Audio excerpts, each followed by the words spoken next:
Welcome to NANOG's Internet Innovators, a series that allows you to learn more about some of the brightest and boldest tech minds of our time.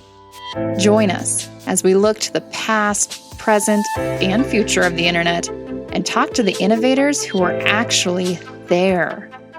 Every month, we will be interviewing Internet innovators who revolutionize the Internet as we know it.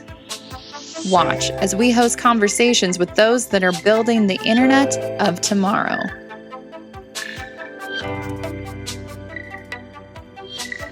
Good morning, Vint Cerf, the man, the legend. How are you doing today? I'm fine, thank you. It's always a pleasure to chat with my colleagues in the NANOG world, so thanks for having me on the show. Well, Vint, it is a sincere pleasure to be talking to you today. You are definitely a man that deserves a proper introduction.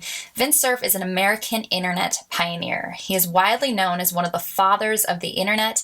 He's received multiple honorary degrees and awards, including the National Medal of Technology, the Presidential Medal of Freedom, and the Marconi Prize. He is a member of the National Academy of Engineering. In this role, he has become well known for how tech will affect the future in areas such as AI, environmentalism, and the transformation of the television industry and its delivery model. So welcome again, Vint Cerf. Vint, when you were developing, which is now the underpinnings of the internet, did you ever think it was going to change the world on such a grand scale? Well, if I said no, I would be lying to some extent. I think we knew at the time that we were dealing with very powerful technology. We already had experience with the ARPANET, which broke some new ground, not only in packet switching and demonstrating that was very applicable to computer communication, but we also had figured out how to get different brands of computers to talk to each other, which is actually quite a challenge. The notion of layered architectures came out of that. Electronic mail came out of that. And electronic mail in 1971, quickly led to distribution lists. And that led to what was clearly a social phenomenon. So, for example, one of the mailing lists that I joined early on was called Sci-Fi Lovers, because we were all engineers and we all argued over who were the best science fiction writers. And then another mailing list that I joined was called Yum Yum, which is a restaurant review list for the Palo Alto area coming out of Stanford. And so it was very clear that electronic mail was a phenomenon which had not only use because it was computer-mediated communication that did not require simultaneity. In other words, you could send a mail when you were awake, and your recipient could respond when he or she was awake, and you didn't have to be together at the same time as we are right now. And that allowed for much more elaborate project management to take place over larger time zones.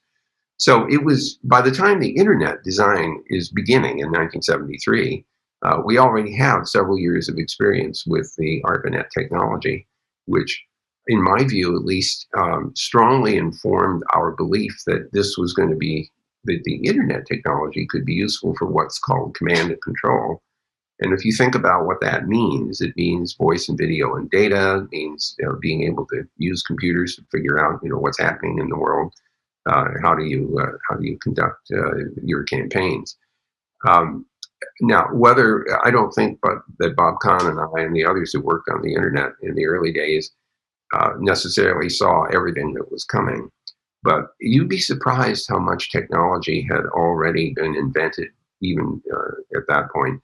Think about Doug Engelbart's work at SRI International and his online system, which he had to invent a mouse to point to the screen to do editing, and also you needed a way to point to a link that you could click on and jump to another document. Doesn't that sound familiar?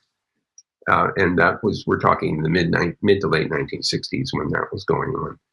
So I realize it's a long answer, but I think that we saw a lot of what was possible. And I know by the time 1988 rolled around, I was very eager to get this internet capability into the hands of the general public, while it had been available only to researchers with government grants and the U.S. Defense Department, and beginning to be available in the academic world in Europe and elsewhere. So I was hopeful that an economic engine could be built to support this technology and make it available. And of course, Tim Berners-Lee comes along in late 91 with the World Wide Web, which becomes much more visible in 1993 when the Mosaic browser happens with Mark Andreessen and Eric Bina at the National Center for Supercomputer Applications. And then Netscape Communications, which is 1994, we go public in 1995, the stock goes through the roof, the dot boom is on. So all of those things contributed to a growing belief that this could be an extremely powerful technology.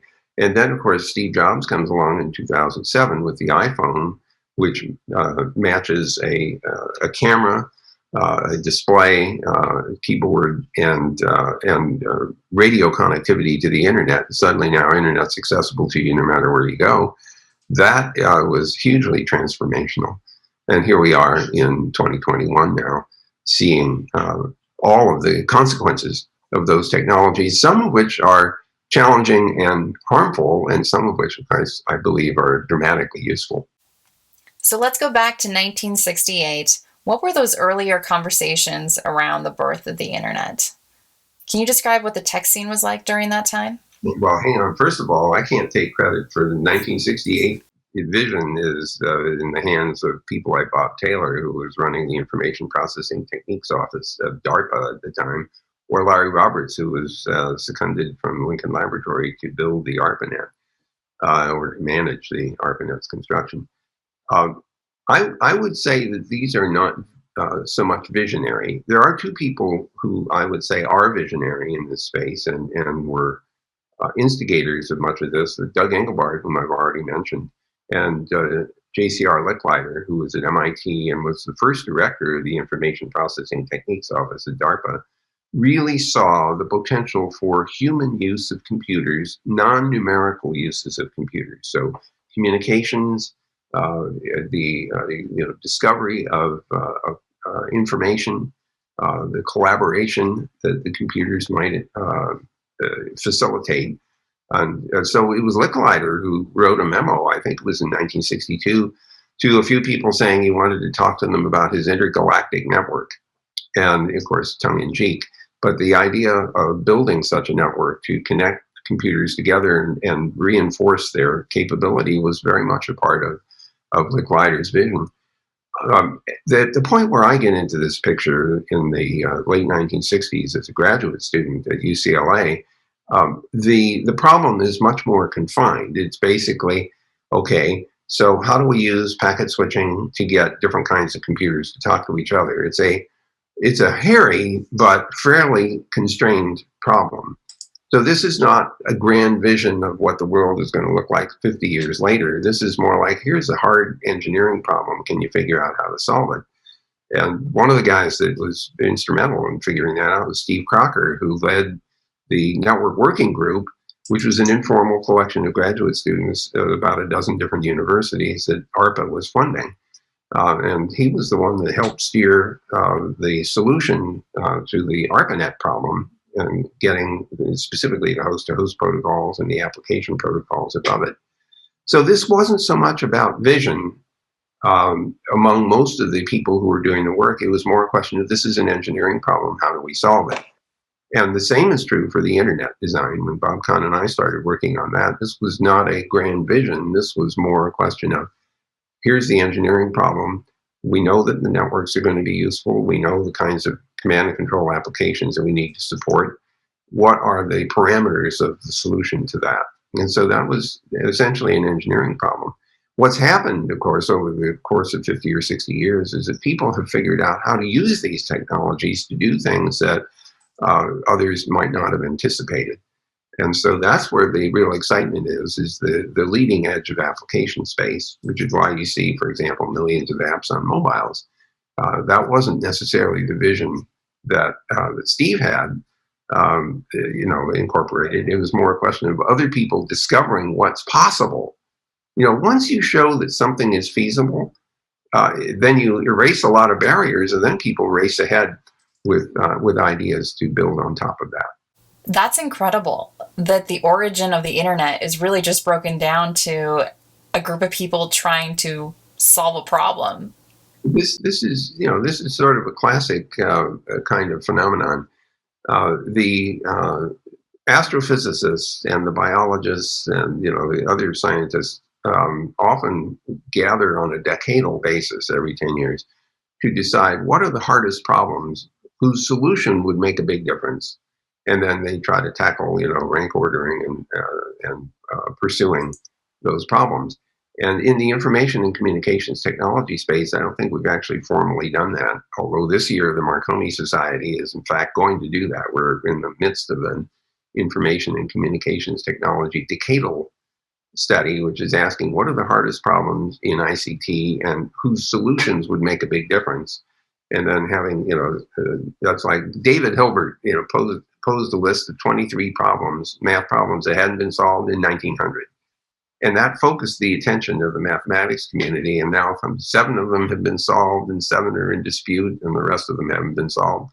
But the idea of focusing attention. So we're going to do that for information and communications technology in order to try to get people who are good at solving problems to pay attention to the problems we think should merit a solution for their benefit. So that's what we see going on over the 50 years or so since the late 1960s when the ARPANET project started, is this focus of attention on what are the hard problems still to be solved. As you know, the internet is a very complex environment. How can we better use it towards the goodwill of mankind?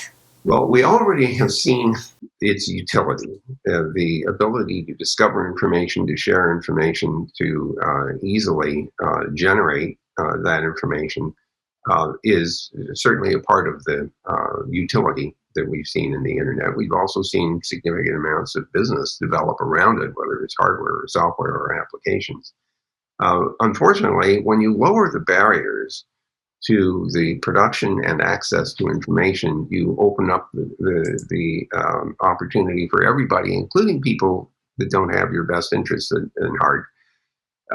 And so we see misinformation, disinformation, fake news, malware attacks, all kinds of harmful things happening in this very open environment. And unfortunately, the side effect of that is that governments look at that and say, we should, this openness is bad, we should shut it down, we should filter, we should fragment the network, we should draw boundaries around our country. And of course, as soon as you start doing things like that, you really destroy the utility of the demonstrated utility of the open internet. So the question is, how do you, struggle to preserve the things that we know have been beneficial while protecting against the harmful behaviors which we discover have been facilitated? And that is the challenge, one of the biggest challenges we have in policy space right now, and also technology space, because it may require new technologies in order to at least inhibit some of the bad, harmful behaviors that we can see, but at the same time, not prevent the utility of the internet from being eroded. So that's a huge policy challenge and potentially also a huge technical challenge. Some of it has to do with people's attitudes, and they're wetware up here. And that's the hardest sort of problem to solve, is getting people to choose to behave in certain ways because they see the benefit of that. Because other people may choose to behave differently because they see the benefit in some of their harmful behaviors, unfortunately. So much change has taken place in such a short period of time in regards to technical communication. Do you see this rapid pace continuing? Well, maybe it just seems rapid. I mean, from my point of view, this is 50 years, which is, half a century seems like a pretty long time for things to materialize. I think people feel as if the rate of change is very high, and maybe that's because of the scale. The applications seem to come hundreds of them every day or something. So that makes it feel like there's this rushing into the future. But in terms of major transformations, if you go back to 1895, just imagine that you're in that time frame. That's when radiation gets discovered, and then 8 years in the future, Kitty Hawk happens. 2 years later, Einstein writes his 4 dramatic papers in the Annals of Physics. 10 years later, in 1915, he writes his general relativity paper. which upends Newton and initiates the the whole quantum communications concepts, or not quantum communications, but quantum theory concepts. And then, of course, later, the string theory guys blow up the quantum theory guys, and it just keeps going. So I think if you were to look at the beginnings of the 20th century, you'd see huge transformation, but automobiles show up, oil and all of that business. And if you go back a century before that into the 1800s, and you see the Industrial Revolution. So I don't think we should feel in this 21st century that somehow we're dramatically different, that things are racing ahead and transformations are significant, unlike previous centuries, because we have good examples of 100 and 200 years ago where people must have felt the same way. That is so intriguing. I really never thought of it that way, but it really is relative. So what you see are the same kinds of crazy frenzies too. I mean, the overspending on railroads. A lot of railroad companies went bankrupt. How many automobile companies were there, and how many were left? After they're all shook out. What about telecommunications? The telephone comes in 1876, and we have the Big Depression, and Theodore Vail buys up all those little telephone companies, creates AT&T. So we should remind ourselves that history is worth studying to understand that we are not necessarily unique, even though the things that we're working on and the discoveries that we make are, in fact, quite different from what was possible 100 or 200 years ago. But they are motivated by the same sort of curiosity, augmented by newly available technology. I mean, think about CRISPR-Cas9, for instance, for gene editing, to say nothing of the discovery of DNA and the ability to do full genome sequencing. Those tools were not available 100 years ago. They weren't even available 50 years ago. So this is all exciting because of the capabilities we have to do things that we couldn't do before. Very cool.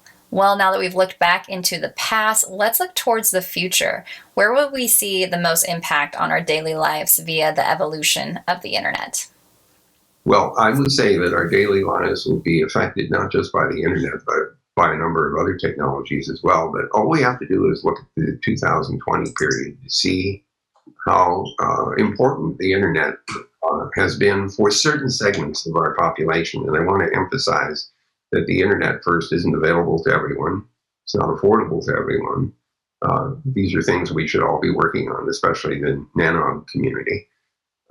But we have seen what happens when it's possible to work from home, for example, or to work remotely.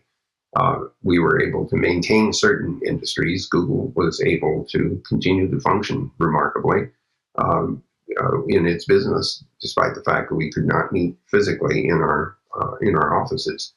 But for many people, work, it can't be done remotely. I mean, if you're a barber, you have to be there, to cut people's hair, and there are all kinds of other businesses that require physical presence. If you're a landscaper or a gardener or something, you have to be there in order to do the work.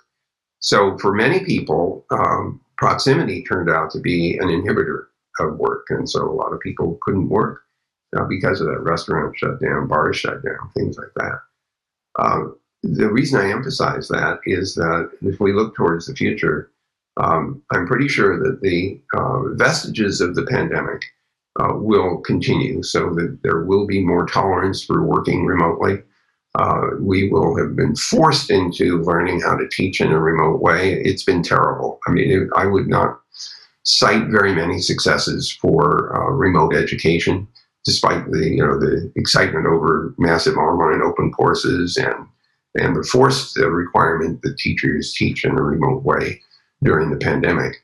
I don't think that we saw very effective teaching. We need much better tools in order to facilitate that. And I think we will get there. I think that's a space where we will see real improvement, where virtual reality and real reality and augmented reality all kind of come together. I can easily imagine situations where, let me give you an example. Suppose that we create a virtual orbiting space station, and it has a bunch of scientific instruments on it. And students are introduced to using those instruments for purposes of doing experiments. What we can do is provide them with virtual results, but there's nothing stopping us from actually putting real instruments on the net and actually activating them in response to the student's interaction with what looks like a virtual environment. So if you wanted to take a photograph of the sun, we could actually make use of the Daniel K. Inouye sunscope in Maui on Haleakala, and actually take a picture and then deliver that to the student. That would be real data coming, even though it's been presented in a virtual kind of environment. So I can imagine this kind of mixing together happening. In terms of looking, towards what's coming, it's clear that devices that are internet-enabled are proliferating rapidly. Billions of them are almost certain to be around, and that's the Internet of Things story. And of course, all of the concerns about security and safety and privacy and reliability arise when you start thinking of those scenarios. Drones are increasingly being used, and we will see a significant amount of drone activity. But then we have to worry about drones running into each other, falling on the ground, landing on people's heads, or landing on the power lines and causing all kinds of trouble. So figuring out how to manage that proliferation of drone traffic is going to be a challenge. And of course, now we're starting to hear people talking about autonomous air taxis and things like that. Again, huge challenge for air traffic control. So we have that to worry about. We're also facing huge problems, as everybody knows, with regard to climate change and all those side effects, the droughts that we see in the western part of the U.S., the fires that are a consequence of that, all of which are affecting our lifestyles, and which will need solution. And that's not necessarily the network that will solve them, although the network might be a part of the solution to the extent that it supports research and data analysis and application of artificial intelligence and machine learning.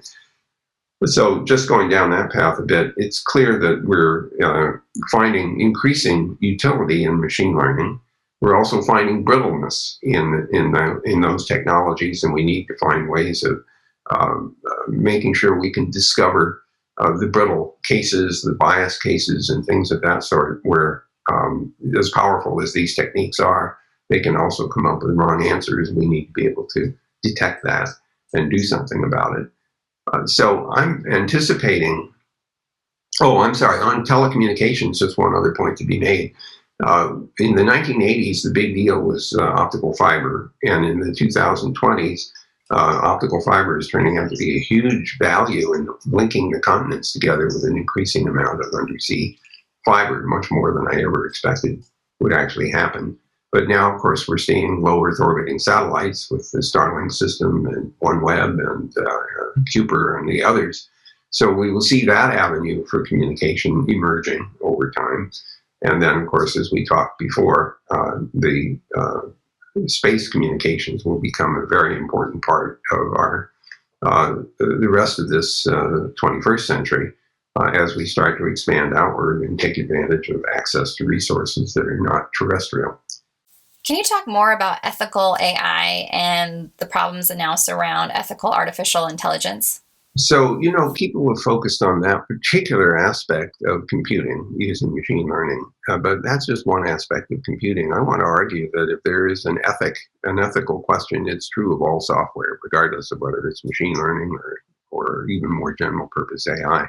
My big concern is that we use software in a way which is safe and secure, which protects people's interests and protects their privacy and is reliable.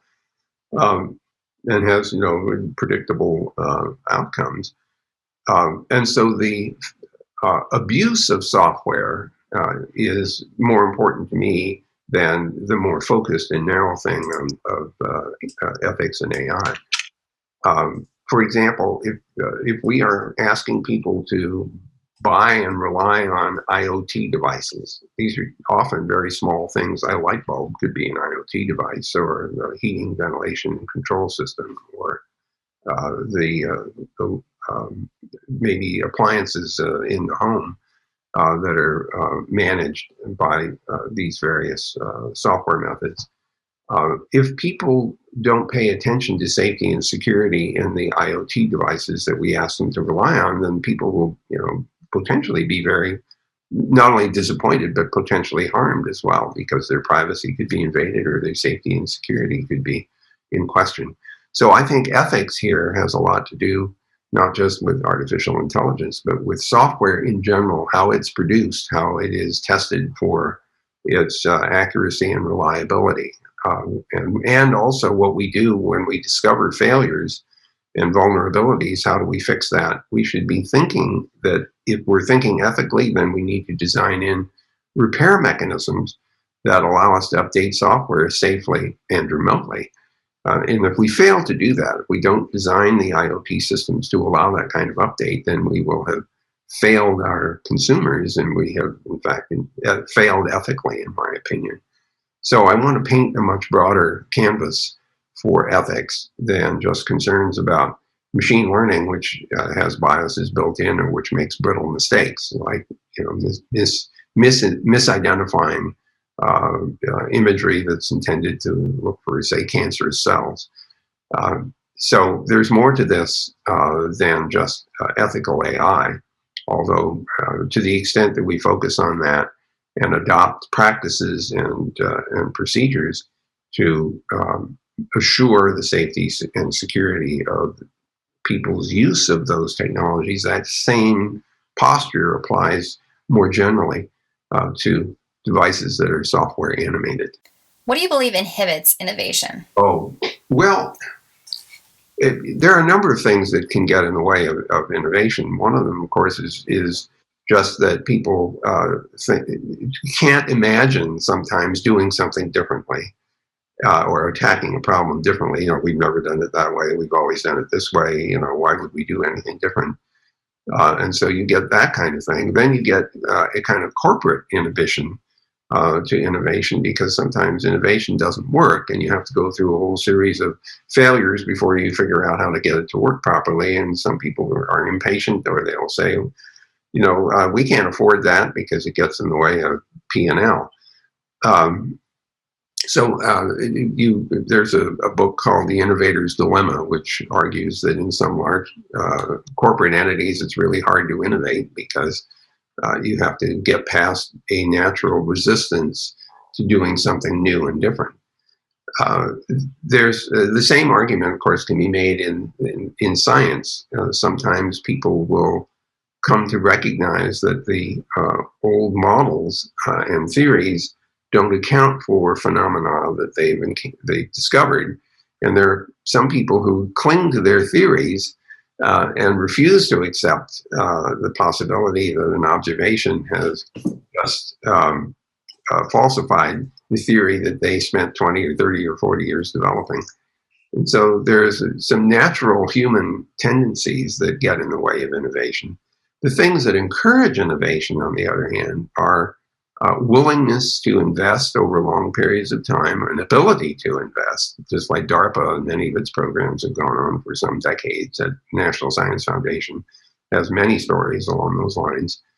In fact, just for a moment, let me tell you about the detection of gravity waves, which Einstein predicted over 100 years ago, but we had no means of physically measuring, actually detecting.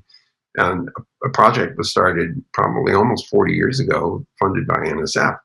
And it was known at the time that if they built a device that was intended to detect a gravity wave, it wasn't going to work.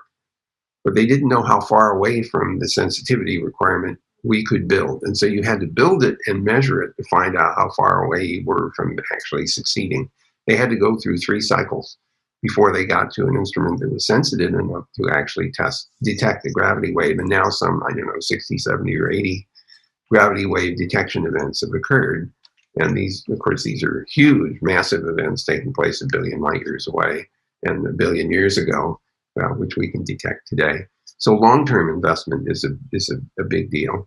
The ability to figure out a business model that will enable these new ideas to be sustainable is another big challenge. And again, sometimes big corporations don't have the capacity to do that. That's why government investment has turned out to be so important. for curiosity-based research, because the government has a regular income. It's called taxes, and it can choose to spend those taxes in some cases on very long-term investments that might not be in the interest of a company or a venture capitalist or something like that. So the inhibitors of innovation sometimes are economic, and sometimes are attitudes and unwillingness to do things new, and sometimes it's facilitated by the ability of governments, for instance, to make long-term investments. So if you could go back in time, what would you tell your 21-year-old self? Well, my 21-year-old self was about to go to work at IBM. And actually, it turned out to be a good thing, because that led me to believe that I needed to go back for a PhD in computer science. And so I wouldn't change my 21-year-old self's belief that it should go to work for a computer company to figure out if a career in computing made sense. If I were to talk to my roughly, 1973, my 30-year-old self, beginning the internet project with Bob Kahn, I might have said, maybe you should use 128-bit address space instead of 32 bits. But, if you look back on that, it wouldn't have sounded very credible. Hi, everybody. I think I need 3.4 times 10 to the 38th addresses to see if this network, which I haven't built yet, is going to work. And so it might not pass the red face test. The other area which we might argue has to do with using cryptography in order to protect the system. And it's very clear that public key cryptography was an important invention, and it has been very important to the internet. We don't use it enough yet to defend against various and sundry vulnerabilities that we know about. I think if I had told my 30-year-old self that I needed to immediately introduce the public key crypto, I don't know that I would do it, because in 1973 it didn't exist. It didn't exist until 1976, when the first papers came out from Whit Diffie and Marty Hellman. So what, you haven't figured out how to time travel yet? Yeah, we're working on it. First, we have to get the transporter to work. And then after that, we have to figure out how to get the faster than light drive to work. And then we have to figure out how to generate negative energy. And so there are a series of hard problems that deserve attention before we can get to the successful time travel. Anyway, I think that I might have tried to persuade myself to introduce public key crypto into the internet design in 1977 or 78. But at that point, I'm running the program at DARPA, and I really, really want to get the protocols stabilized so we can implement them and actually build the thing. So I put off some of the crypto work deliberately in the belief that it could be retrofitted, which is true. It has been retrofitted. There's still more work to be done. So those are the two things that immediately come to mind. The other point I would have to make, though, is that since the internet was being built by a bunch of graduate students, at least during the period that I was managing the program, they are the last people in the world that you would rely on for discipline and key management. And, and I don't mean any insult. I was a graduate student too, and I'm pretty sure I wouldn't have had the discipline to manage keys either. So those are the only two things I can think of that I might have whispered in my 30-year-old self's ear, and I don't think I would have listened at the time, and it's probably just as well. Well, I think it's apparent, Vint, in this interview alone of how extraordinary of an out-of-the-box thinker you really are. And technical skills are important, but what does it really take to become a revolutionary thinker? I don't necessarily consider myself to be a revolutionary thinker. Remember that my view of the internet is that it was an engineering problem. The discovery that it could be used for all of these other things is, sort of an incremental discovery, as opposed to something, blossoming like the birth of Venus. But I will say that revolutionary thinking does require you to discard old ideas and a willingness to set aside the beliefs of the past and accept the possibility that something that sounds crazy might actually hold weight or hold water, I guess. And a lot of science, especially if you talk to Nobel Prize winners, for example, a lot of them will tell you that their colleagues rejected their ideas and said that, that's just wrong. We know better. You're crazy. You're making it up, or your data is flawed.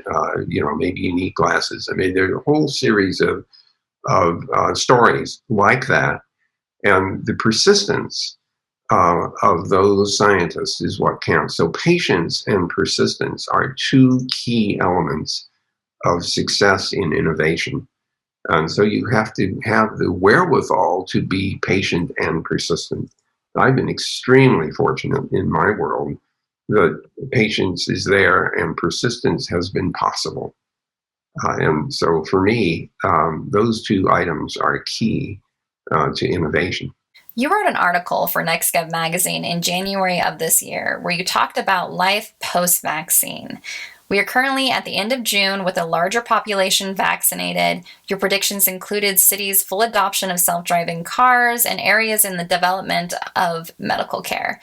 Looking back now, do these predictions hold true, and how have they evolved since? Well, certainly remote medicine is turning out to be an extremely important development. I think it will trigger a lot of IoT work so that we'll have medical instrumentation you can keep at home, small size, not too expensive, and would allow a physician to diagnose a variety of problems. So that, I think, will be an evolutionary trend that will continue. The self-driving cars are here, but I would say that it's still a huge challenge to get a computer-driven car to deal with the foibles of human drivers. But at least self-driving cars have algorithms, and you could presume to know what the other self-driving cars would conclude in a given situation. You can't know what a human is going to do. And so it's much harder to design a self-driving car that has to drive on the roads with human beings. If we could say these roads are the exclusive property of self-driving cars, it'd probably be safer for everybody, because at least there would be some predictability to the behaviors of those cars, their willingness to cooperate with each other. Humans are not often willing to cooperate, especially when they're behind the wheel of a car. As everybody knows, you've heard about road rage and all kinds of other attitudes. And what about the things you say to the other drivers that you would never say face to face except you're protected by your windshield? So the self-driving cars don't have any of those problems. They may have other technical problems about misunderstanding some signal that they're getting, but at least they're more predictable than humans are. Let's talk about the potential for tech error versus human error, for example, road rage. Are they equatable? Well, I mean, let's set aside road rage for a moment and just think for a moment about the implications of relying on technology. And we, as a society, have increased our dependence on technology over time. It often introduces convenience for us, and so we welcome it. And yet it is potentially brittle. So a good example of that is the most recent ransomware attack against the Colonial Pipeline. In that particular case, is sort of a cascade failure, because the attack was not necessarily all that sophisticated. But what it did was inhibit the ability of the company to run the pipeline. It's not like the SCADA system was directly attacked, but apparently it was dependent on information that was encrypted by the ransomware attackers. And so the operators of the system were persuaded, rightly or wrongly, that they could not safely run the system in the absence of having that information. So they paid for the ransom, which later got recovered by the FBI, I gather. But think of the cascade failure that led to, all up and down the East Coast, people running dry and not being able to use their cars. So I worry about our increasing dependence on technology and what happens when it doesn't work the way we expect it to.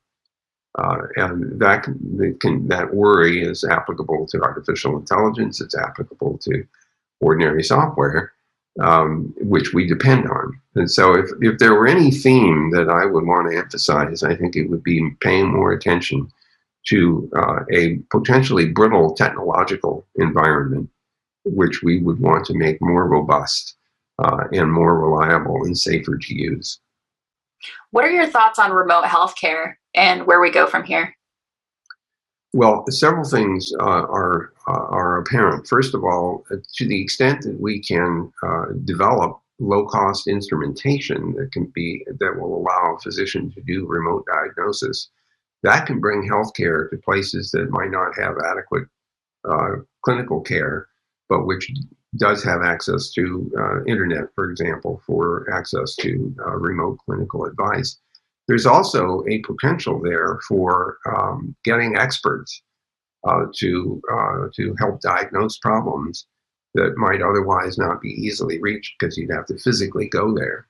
Now, I don't want to overstate this because at some point the diagnostic tools are almost invariably better and bigger, physically bigger and more expensive when they're very advanced. And so the story of innovation often leads to big, expensive piece of equipment that can only be afforded by a big company in this location, followed by innovations that make it less and less big, less and less expensive, until finally we put it in our pockets. And of course, the story of computing follows exactly that curve. Self-driving cars are kind of like that. That's just a big computer on wheels and a giant battery. Of course, again, pretty sophisticated piece of technology. So if you want to look for interesting trends, look for a big, expensive tool that hardly anybody can afford, and there aren't very many of them, and ask yourself, what happens if that turns out to be cheap and portable? And you may discover some very interesting investments to make over long periods of time. Of course, they won't all pan out, but that's been a trend. This stuff gets smaller and cheaper and lighter and more available is a very reliable trend to observe. It's just that not all of the devices that you can think of will necessarily end up that way. We talked a little bit about the opportunities of COVID rather than the threats of COVID. What other opportunities do you see? Well, we touched on that a little bit, and that's being able to work remotely and not in close proximity. What I do imagine, interestingly, is that if that proves to be a desirable capability adjunct to ordinary work at the office, the implication of that might be that when we look at housing and architecture, we may see architecture shifting in order to make that more accommodating. I mean, I'm sitting here having this interview with you in my office in the basement. And the two things about that are very valuable. First of all, it's isolatable. I can close the door. I can work here without distraction. And second, I have convenient high-speed internet available. But the house that I'm in has set aside space for that purpose. And so you wonder whether future housing will have to take into account going to school remotely and going to work remotely and deliberately designing systems for that purpose or designing spaces for that purpose. We may also see quite a transformation in office concepts, given the possibility that we will have mixes of people working physically in the office and working at home. I'm still persuaded, though, that people working collaboratively together seems to work really, really well when you're physically in proximity to each other. You can stand in front of a whiteboard and have a big argument, which is my favorite way of designing things. And that's hard to do in this remote space. And I don't see the remote equivalent having nearly the same impact. The other thing I would observe about working in remote terms is that this space of interaction is limited. We have to sit in front of the camera. I have a laptop that's only 13 or 14 inches wide, as opposed to a 6-foot whiteboard and the ability to move around. I like to get up and walk around, and when I'm talking to people and wrestling with ideas. And if I get up and walk around, this is what happens. I mean, I disappear and you can hear my voice, but you're seeing the pictures. And, the conversation just it's not the same. So I don't think that we're going to find that working remotely is the equivalent of being able to work together. But it will be helpful to be able to do that at need. So what are your predictions now for this year, 2021 and 2022? Well, let's just look. Let me take a few years ahead. First of all, there is continued recognition that getting more internet in place would be useful. And so finding a way to make it affordable and make it reliable and make it safe and secure. Absolutely. Everybody's agenda. So that's a clear a signal. And a variety of pathways are opening. The LEO satellites are one of them. More optical fiber is another. Free space lasers are turning out to be last mile or middle mile mechanisms as alternatives to hardwiring fiber or coax or copper. So that's a trend which is clearly in place. The second thing that I am seeing is a surprising capability of 3D printing. And although it started out as a kind of hobbyish like thing, look at the little gadget that I was able to print, I'm seeing very elaborate kinds of 3D printing capabilities, including the design of electrical, devices, the electronic devices whose substrates can be 3D printed. I'm also seeing the possibility of 3D printing being done in serial. So, you create something and then you take it out of whatever that 3D printer was and you put it into another thing with the appropriate jig and it adds more to it, or maybe it subtracts some. But I can see this sort of automated manufacturing happening. And that kind of transforms the way in which devices are produced, because now instead of sending finished devices around, you send their designs around and the raw materials get distributed. Now, whether that actually makes economic sense is still kind of open in my mind. It could be in small quantities, specialized devices will be produced that way. But in large quantity kinds of things, you'll still see concentration in an industrial plant, for instance. But the idea of being able to send a design around instead of sending the thing around is an interesting prospect. In the longer term, I am persuaded that some of the technologies that we're still just on the edge of, like quantum computing, will potentially make a big difference. And this is pure speculation.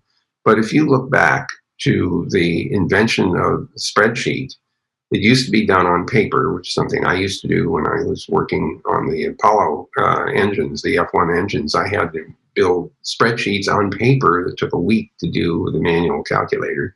Then along came VisiCalc on the Apple IIe, my first introduction to electronic spreadsheets. They happened instantaneously and they became an experimental tool. What if I change this value? What happens? I can get an answer instantly. Quantum computing potentially has a similar possible character to it, where we can solve problems that might take hours to days to years. In conventional computers, we can do them in much shorter amounts of time. What if we can do optimization in real time? Then we can begin to experiment with optimizations to figure out solutions to problems that would otherwise take too long to be worth tackling. So it could be that quantum computing and quantum networking will contribute to real-time solution to really hard optimization problems. And that would be an interesting outcome. According to an In Our Capital Matters article, you largely attribute your success to permissionless innovation, which is, quote, the freedom of internet developers to try new business models and offer new services without obtaining prior government approval. Facebook VP for Global Affairs Nick Clegg says that internet regulation is long overdue. What are your thoughts on this? Well, as I had earlier mentioned, we see a lot of harmful behaviors on the network, which we really need to do something about. It's recognized that the people should feel safe and secure in this online environment, and at the moment they don't, for good reason. So governments are often feel the responsibility for making the world safer for their citizens, and so that's where you end up with regulation of one kind or another. Whether you can regulate the internet effectively is still, TBD. But creating incentives for better behavior is important, and I don't think that the responsibility can lie solely with the industry or private sector. I think that we really need the willing cooperation of the users of the system as well, or we need to provide incentives for harmful behavior to be inhibited. And whether that's self-preservation, a decision not to do something because if you do something and you get caught, that will have consequences. But that's what laws are all about. Despite the fact that we have laws and law enforcement, people still commit crimes. So that having laws in place that say don't do these things will not inhibit all of those bad things. That leads you to another recognition that being able to track down parties who are using the network for harmful purposes is important. And in order to do that in a distributed network like the internet, which doesn't recognize national boundaries, will require international cooperation and law enforcement. So that, I think, is going to be an important theme for this decade anyway, is figuring out how to cooperate in order to track down people who are harming others using the internet as a tool for that purpose. Figuring out what those treaties should look like and how they should be implemented is going to be a topic for certainly this decade, if not decades to come. Vint, what is the digital dark age and why is it concerning? Well, my big worry is that we are creating an increasing amount of digital content, which we all find extremely valuable, and a lot of it, of course, is junk. The problem is the valuable stuff may be valuable in perpetuity if we can continue to get access to it. But digital things are potentially ephemeral. A digital thing can sometimes depend on software to be rendered or to be used. So a spreadsheet, for example, is a good example. If you don't have the software to interact with the spreadsheet isn't very useful, despite all the effort that's been put into, putting the little programs in each cell. So my worry is the ability to make software work over long periods of time, and also, of course, to preserve the digital bits that software knows how to use to render and permit interaction with. The problem is that all of those applications sit in some sort of an operating system environment, and operating systems don't necessarily persist forever. There were many operating systems back in the 1960s and 70s, which have long since gone. And if you were try to resurrect applications that relied on those operating systems, you might be hard-pressed to do that. So in the back of my mind, I worry that our investment in digital objects, which we use applications to build, may be eroded by the possibility that those applications don't work 100 years from now or 200 years from now. So the digital dark age is loss of digital content over time. That's, of course, what we tried to combat in the Dark Ages of the Middle Ages by having monks copying manuscripts from the classics, the Greek and Roman period, onto vellum manuscripts. And we need the moral equivalent of digital vellum in order to preserve a lot of that digital content. The thing that a lot of people say is, well, most of that stuff is useless, so who cares? But, if you're worried about history and you want to understand what happened, the ability to preserve that information so that you can ask, what in the 22nd century, what was the 21st century like? What was it like during the pandemic? A great deal of that might be lost if we don't hang on to the software and the infrastructure that's needed in order to correctly render and interact with that digital content. It will be fascinating when most of our history will be digital only, and we won't have those hard copies that we now have stored in libraries. I mean, maybe we won't even have physical libraries. Like, what will we do when history is on a hard drive, essentially? Well, that's a very good question, because my prediction is that if you put it all on a giant hard drive, someday the interface to that hard drive won't work anymore because, the connectors don't work. The modern operating system and the modern computing platform won't figure out how to plug into the hard drive. Now what? What if you can't build an adapter to do that? Maybe it should be a radio-based thing so that at least you don't have a connector to worry about. But then you have protocols to worry about. Think about Wi-Fi and how much it's changed over time and all the different flavors of it. If you take an old Wi-Fi device that's depending on, the Wi-Fi of the 1980s, you might find that it doesn't work anymore because backward compatibility has been lost. So I really do worry a lot about copying stuff into new digital forms that are at least still accessible. The movie industry has this problem because every year they're forced into copying their digital content into new formats. So that's, and there's a cost associated with that. So we really have to be cognizant of what it takes to preserve digital content and the practices and the potential cost of doing that. I'm sure you were asked a lot of repetitive questions, but what are you not asked? What should we be asking you, Vint? One of the things that you might have asked is how to plan for a digital future. What infrastructure needs to be in place, what needs to be sustained and supported, what business models will permit that. And I think one of the questions I hope that at least technologists will be asking themselves, just like remember Hilbert and his 23 questions, mathematical questions. What hard problems should we be tackling that we are not yet, that we don't yet have a solution for, that would make a big difference in this digital space?